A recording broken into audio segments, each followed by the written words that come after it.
Good morning, good morning, good morning. Danny DeHeck, aka the Crypto Ponzi Scheme Avenger. How are you guys doing today?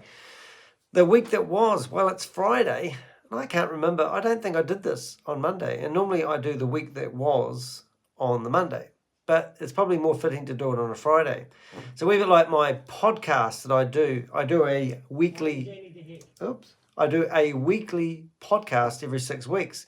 So the week that was should be every week, but it seems to be every 10 days. So excuse me if you're sitting there with bated breath waiting for me to come online and do a live. Now that would be good, wouldn't it? Now the reason I'm doing this live, and I thought I better do one really quick, I looked at my subscribers and I think I'm actually just about to hit 4,000 subscribers. It's at 3,990 something, and I normally get about 10 or 15 subscribers each day. So I just wanted to say thank you to my community, and I'm just blown away that I've actually got 4,000 subscribers. When I was in the New York Times, I actually got 1,000 subscribers within about 2 weeks. I actually thought I might have got a few more. So, however, I get a lot of interaction from the people that watch my YouTube videos, and it's really good. So I have a lot of engagement. That should be the word I should have used. So I just want to thank my community. It really makes a huge difference when people simply hit the thumbs up on a video, or they provide a comment. And obviously every YouTuber is always saying, please subscribe and hit the bell and you'll be notified when my next videos come out. Now the reason we do this is because Google looks at our content, looks at who's using it, and if it's liked and engaged with, then they will send it out to the YouTube audience. Now, when I was busting Hyperverse big time, my videos were getting 3,000 to 7,000 views each, and I was doing really, really well, and that was because I had a lot of engagement and it was hot content. So this week I've had a bit of success with a couple of my videos which are growing really nice, and I was just going to tell you, I did a video really exposing Sam Lee. And Sam Lee is a guy that actually is one of the corporates behind Hyperfund, or Hyperverse as you may know it, and now rebranded to Hypernation. And it's all gone pear-shaped. Everyone's lost their money. Sam Lee alleged that they had 2 million people in that Ponzi scheme. Now, the minimum investment was $300, so that's a $6 billion scam. It's absolutely incredible money.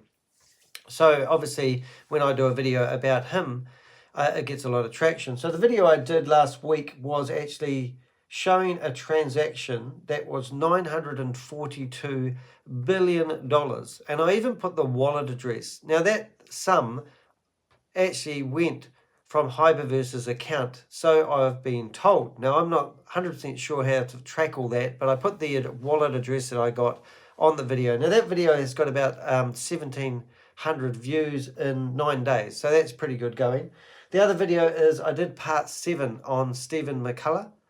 Now Stephen McCullough is the guy that owns Luna One. Even though he denies he owns it, when he sent me a cease and desist letter, in the lawyer's letter, it claimed that he was the owner of Luna One, which was really funny. And when I put the cease and desist letter on the internet for everyone to see, everyone came out and said, what? He's always said he does not own that company. Now he's trying to sue me, as they say in America. But anyway, so what's actually eventuated from all the stuff I've been doing with Luna One, people have been giving me lots of information. We've got a really awesome Telegram community. Everyone's trying to do legal action against them. So we've had a wealth of information come in, which is really exciting. We went to, Sultan is a good friend in the community, tried to do hire those whistleblower companies to take that on, and they declined, unfortunately. So it's back to gathering information and doing it the old-fashioned way. But anyway, I won't divulge too much, but we are actually making some good progress, and I think we actually will get somewhere with actually getting Stephen McCullough off the streets, which is quite good. But anyway, he alleged that Sultan and myself had actually hired people to go break into his mother's house with a sledgehammer. He alleged that we also were trying to pry the gates open of a gated community, and we got disturbed and we took off in our car. Yes, this is right. So I'm in New Zealand and Sultan's in the UK, and he alleged that we come over to his country in America and did this crime. But he didn't just say it leisurely, he actually put it on a voice recording. So I put 2 videos out, and one of them is Luna 1 exposed, crypto corruption, and I put the recording of him doing this. Now, Dan's Roads for Riches put a video online, and everyone went after him, and they put photos of myself and Sultan on there. And ironically, we managed to get the video, I'm just going to get one of the video done, taken, oh, well, not done, but he got done for privacy and had to blur out all the images. So if you go to Dan's Roads for Riches and check out the video, it's hilarious. But if you also go to my Odyssey account, which is linked off my YouTube account, so if you're looking at this video, go to the homepage of the video, and on the right-hand side, you can actually see, hold it, 1 minute, turn around. Pixel wanted to say hello. Yes, Pixel, say hello, Pix. Yeah, I've put it on my Odyssey account, and you can see the video without all the blurry stuff out of it. But he put photos of my partner and her son, even Apple, my old dog, hey. And it was just hilarious. It was a big video. I mean, when I say big video, it was pretty ballsy. But anyway, we got YouTube to clean it up. So after we cleaned that up, I thought, well, he's still using my name, and he's claiming that I'm committing fraud. He's claiming I'm committing a crime by bashing into someone's door. I mean, surely you can't say this stuff about people when it's untrue. So we went to YouTube and said that he's making all these false claims, and it's unsubstantiated, and it's not good. So what he said, so then YouTube came back and said, oh, no, they can basically say what they like. And I thought, well, that's good to know. So that makes my videos more secure. But then I thought, well, while I'm putting in a complaint about Dan's Roads for Riches, why don't I put in a complaint about 35 videos that Crypto Granny has done? And she called me. She said that she had a friend that was a pedophile, and that friend, her friend that's a pedophile, get that, is a splitting image of me. So she was basically calling me a pedophile.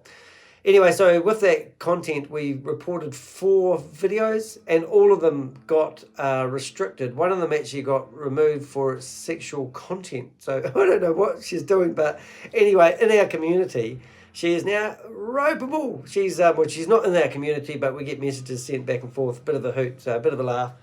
Anyway, so that was a bit of fun you can have when you're a YouTuber, is reporting somebody else's YouTube channel. So hey, yeah, do hit the thumbs up. Last week when I did the week that was, I managed to get I think 8 thumbs up in the session. So I just saw one pop up there. Thank you very much.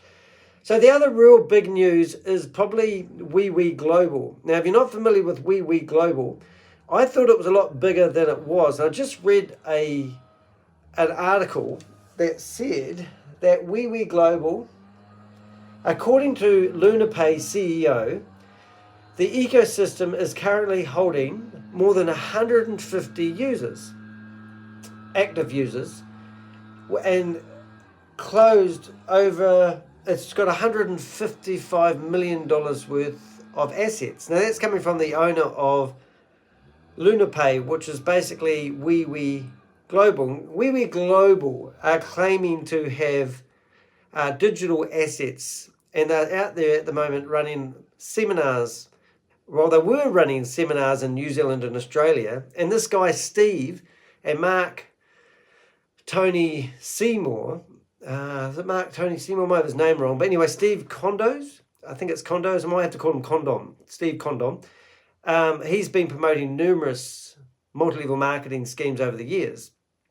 Long story short is we managed to stop wewe.Global running 2 events in Australia. And now they're kind of, he posted a whole lot of stuff on his Facebook account, which I've got. And long story short, I'm putting together a video just going after this guy, Steve, in Australia, because he is the main instigator. Now, he brought a Ponzi scheme, well, OneCoin, he brought that into Australia. So I've got a whole lot of information, just putting it together today. So one of my next videos that's going to come out will be all about Steve, the Australian.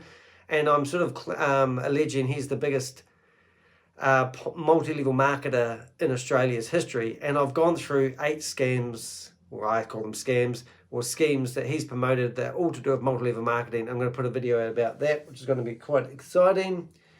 So what else have we got? Oh, then I did another video. So I did another video on wewe.Global. I've done 3 videos, and they're going quite well. One's got 1,200 views, and the other one's got 580 views. And the one I did 4 days ago has got 497 views, which is really cool. And then I've got the 2 videos of Stephen McCullough, and the next one is that I did was 7K Metals. It's a review on a company that basically has 3 income streams. Now, what was interesting about that one, it started back in 2016, and obviously it's still going. They have collectible coins that you can buy, and it's like NFTs. So basically, they set what they perceive the value of the coin should be, and then basically you can buy it as an investment opportunity. But the problem with this is a lot of people are saying that their prices or the valuation of their coins are only in the hand of the beholder, so to speak. Or it's a bit like NFTs. I think they're totally a waste of money. However, they're only worth what somebody's prepared to pay, and it's the same with these collectible coins.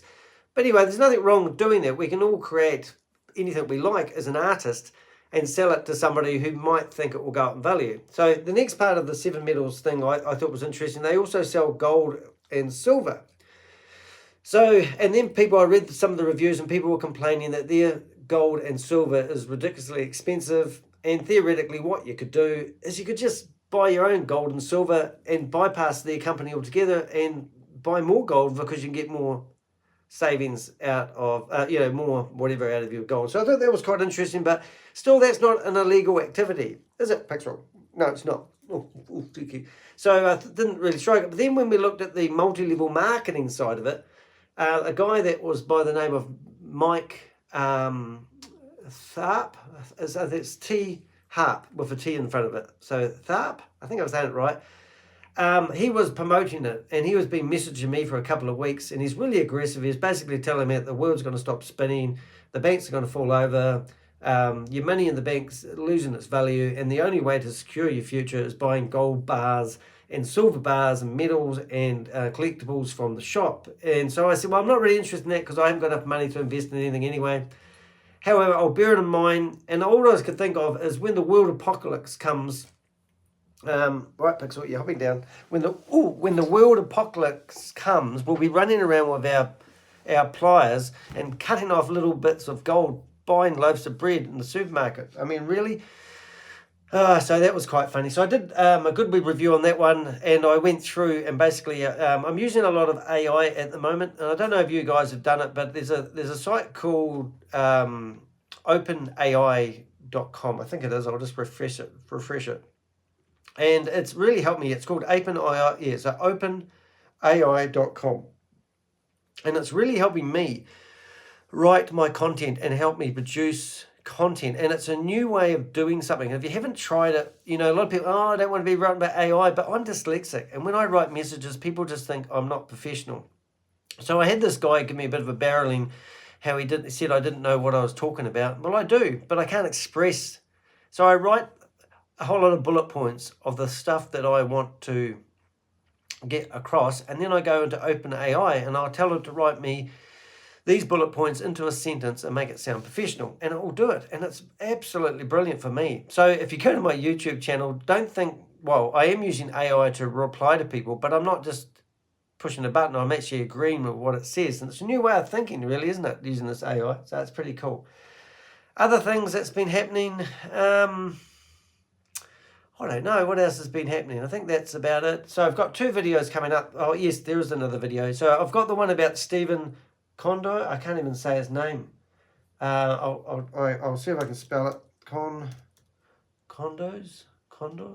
I'm going to get his name right. So I'll just get it on the computer. Steve Condos. He used to be a tap dancer, but he died that vision. Steve Condos.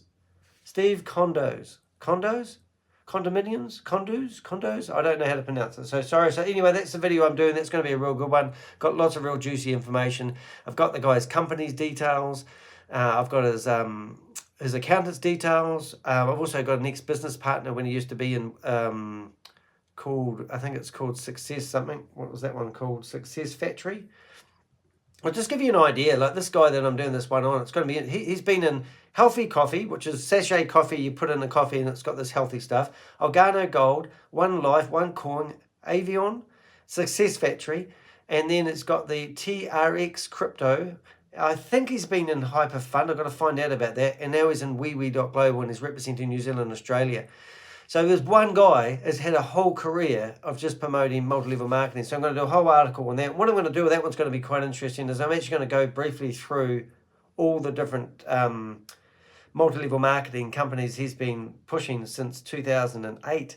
And just give you a brief summary on all of them, which is going to be quite exciting, trust me. And the other one is Sam Lee. Yes, Sam Lee raised his rear head again, as you may have realised.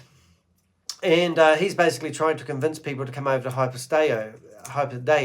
Now, Hyperdeo is basically, I'm not going to go there and explain that in this video, but I do have terminology on my website if you have a look. But what we're going to say is Sam Lee's come back to the hyper community that's lost all their millions of dollars. And basically, he's telling everyone that if they sign up for Stable Deo, his platform, that he reckons he can trade people out of the disaster or help them get their money back. And it's disgusting, really. So the danger in doing so, he wants people to give them KYC, know your customer details. And that means he wants people to sign up and give all their personal details. So he could theoretically steal people's identities or sell that data to other companies. Then he claims that he's got a marketing budget coming to him that he's going to use to help pay people back. But the worst thing about that is the marketing company is designed in a way where they get people's personal details and they can basically target the type of product or services that person would want. And it's just such a dubious thing for him to do. So I'm going to do a video. I've wrote up a blog basically advising people, you know, is it advisable to trust Sam Lee and register with Stable Deo? And then I talk about the KYC stuff because people don't even realize how important it is. I mean, should you be giving your personal information to people that have already stolen millions of dollars of you? And the last thing is the importance of regulatory, I can't even say it. All right, 1 minute, call it.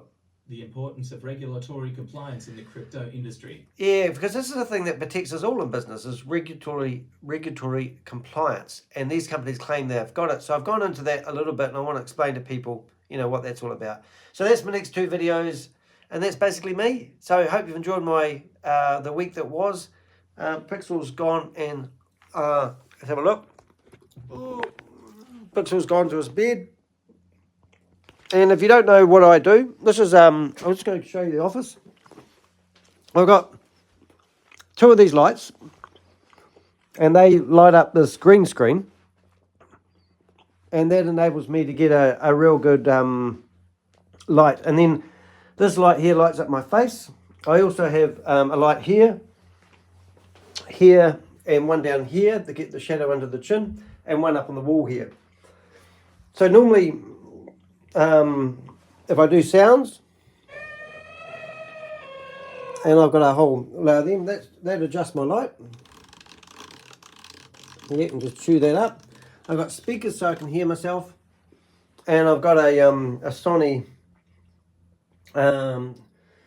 what's it called? A6400, and this is the lens is costs more than the camera, but that gives it's a prime lens, and it's really pretty good. And then I had my iPad down here where I can look at things that aren't connected to what I'm doing.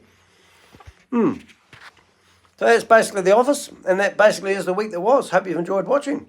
I'll see you guys next week. Please do just go through the last 5 videos if you wouldn't mind, and make sure you hit the thumbs up on them, help get them out. All right, see you guys. Have a good week. Stay safe. Don't buy any cryptos. You'll lose your money.